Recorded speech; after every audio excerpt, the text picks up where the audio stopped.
Magandang araw mga boss. Kumusta po kayong lahat? Ngayon mga boss, magpataba ako dito sa aming siling Taiwan. Itong sa paligid ng bahay na ito mga boss Ito yung variety ng Red Hot F1. So ito mga boss, panoorin nyo ito kung anong pataba ang gagamitin ko. At kung ano yung ratio na naman na i-apply ko dito sa sili namin.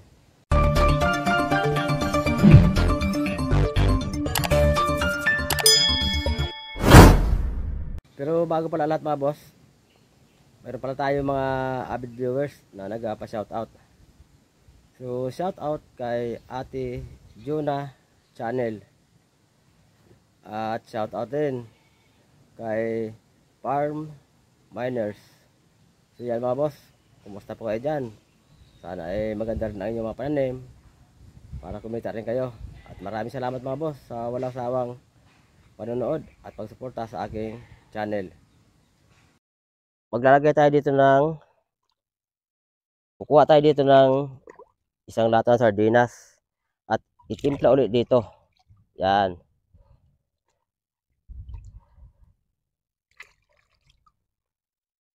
Ang laman nito mga boss, ang balde nito, ang laman nito 16 liters din na tubig ang laman nito. Ang nilagyan na pataba. Tapos lalagyan natin tong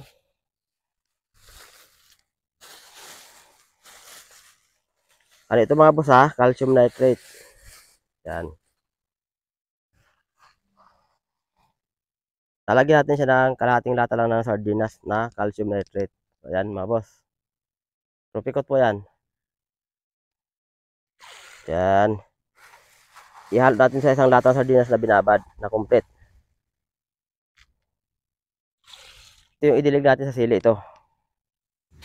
So ayan mga boss, ang resyo na pataba 4 na kilong complete triple 14, 2 kilong urea binabad sa 16 liters na tubig. At diyan tayo kukuha ng isang lata sardinas sa binabad at ititimpla ulit dyan sa isang 16 liters na tubig bago idilig sa sili. So yan mga boss, ang resyo na pataba na ginawa ko dyan, 4 na kilong complete at 2 kilong urea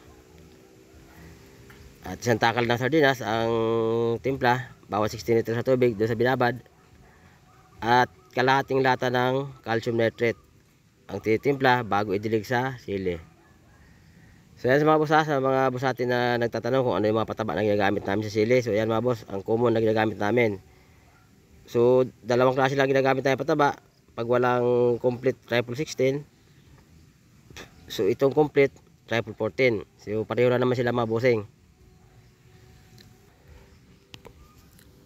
So doon sa mga baguhan na nagko-comment sa ating mga video kung ano mga pataba na ginagamit. So yan mga boss, complete triple 14 lang at saka urea at saka siyempre calcium nitrate. So pag flowering stage sa mga boss yung sili namin, maghahalo na ako dyan ng putas, yung 0060. So ngayon kasi kasalukuyan ko pa ito siya pinaparangkada, kaya urea lang muna at saka yung complete ang ginagamit ko dito, saka yung calcium nitrate nga. So transplant mga boss itong sili ko ng ng June 28. So ito siya ngayon, 33 days after transplanting. So may mga rin mga boss may mga bulaklak na rin yung mga ilang puno. Kasi nga tinamaan niya ito ng herbicide kaya medyo naabala rin. Kaso lang yung mga bulaklak ng medyo malaki ng puno mawawala pa yan mga boss at medyo malakas yung karga ng pataba. Kaya okay lang na malagas muna siya kasi yung puno maliit pa wala pa naman talaga kakayahan na magbuhay ng bunga. Kaya kailangan talaga malagas muna para hindi naman mabansot yung puno. So yan mga boss doon sa mga boss natin na nagko-comment sa ating video na tinatanong palagi kung ano ba yung ginagamit natin ng mga pataba sa sili. So yan mga boss ang ginagamit ko ngayon, complete triple 14 muna at saka urea. Sa mga pang-spray, nandiyan na mga boss. Na-upload ko na nung nakarang araw yung video dito. Nag-spray kami ni Boss Mike. Meron tayo video. Ayan, siguro napanood na ng mga boss natin na mga viewers talaga. Yung mga ginagamit natin dito ng mga pesticide. Medyo mabagal mga boss ang paglaki kasi nga nadali ito ng ng pamatay damo dahil nag-spray sa tabi namin dito ng 2,4-D sa palay, kaya medyo napiktuhan siya. Pero ngayon mga boss naka-recover na siya. So nakarangkada na uli yung dahon. So maganda na yung talbos na tumutubo, hindi na siya lukot, hindi na siya kulot-kulot. Mabuti nga kinaya pa ng urea.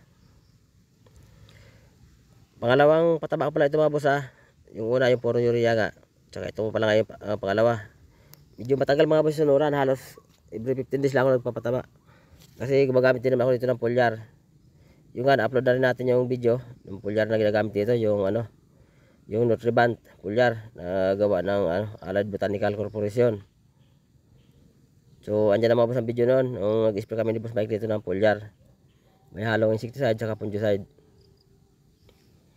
So medyo malaki na rin mga boss, kasi yung ibang puno na hindi nasaktan talaga yung hindi nagrabihan, may mga bulaklak na rin, tsaka yung iba medyo mahaba na yung wine ng iba naka-wine na rin halos lahat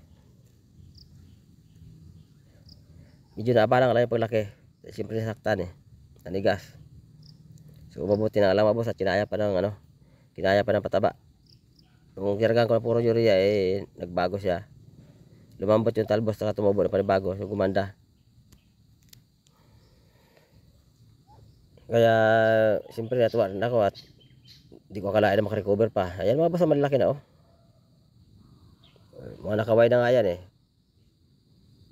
Yun lang, yung sa kanya sa babae medyo natraso. At siyempre tinamaan niya ng herbicide. Pero okay na mga boss, recover na yan. Siguro isang bira pa siguro pataba ito ulit. Next week naman tuloy yan, ito talaga siya gaganda.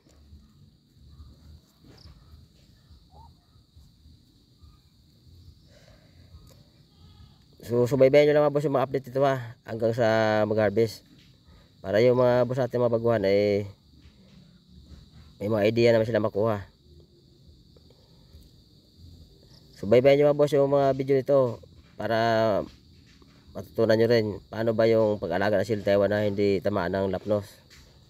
Kasi yun na naman lagi ang problema ng mga tatanim ng sili yung naglalapnos ng bunga So pagka yan ay nakontrol natin di maganda, walang sira bunga, may binta lahat. Malaki na mga boss, ayun maganda na siya di ba? Okay na siya naka-recover na talaga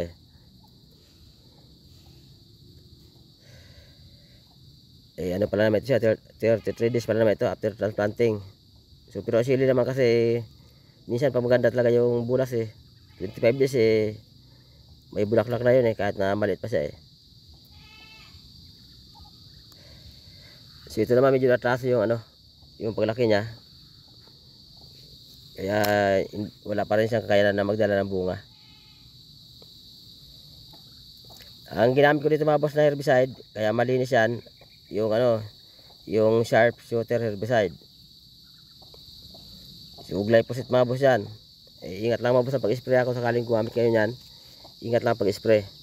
So magaling din yung Sharp Shooter kasi linis lahat pati yung damong paragis na hindi papatay-patay nadali siya ng Sharp Shooter. Kalating ligo lang mga boss ng tangke sprayer ang timpla ko nito sa Sharp Shooter. Wala nang halong pataba kasi may tanim na hindi pwede maghalo. So advisable lang yung herbicide haluan ng pataba pagka yung wala pang tanim yung lupa. Pero pag may tanim na hindi na siya advisable na maghalo pa ng pataba dun sa pamatay damo, kasi madadali tanim. Naranasan ko na dati yan, naghalo ako ng pataba. So ay sensitive kasi ugat ng sili, pag nakaamoy ng pataba talagang habulin niya yan. So dumilaw yung mga talbos sa akin noon, kaya matagal nang hindi ako naghalo ng pataba sa herbicide pagka may tanim na. Pero pag wala pa tanim naghalo rin ako ng sulfate. So ito ko kasi may tanim na sili, hindi ko na naluan, puro na lang. So okay naman mga boss, clean up naman yung damo, patay naman talaga lahat, wala siyang piniling damo.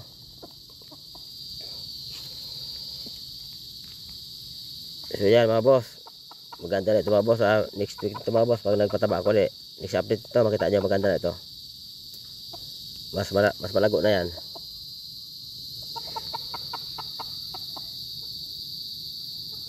Marami sa tayo mga boss nagko-comment sa ating video, nagtatanong ano ba yung mga pataba na ginagamit saka yung mga pang-spray. So nandiyan mga boss sa video na, panoorin nyo lang yung mga video mga boss. Kompleto na tayo sa video ng ganyan. So hanggang dito na tayo mga boss. Abangan nyo lang mga boss sa next update. At iba pang video yung upload ko. Hanggang dito na tayo. Bye bye muna mga boss. Abangan ang next video.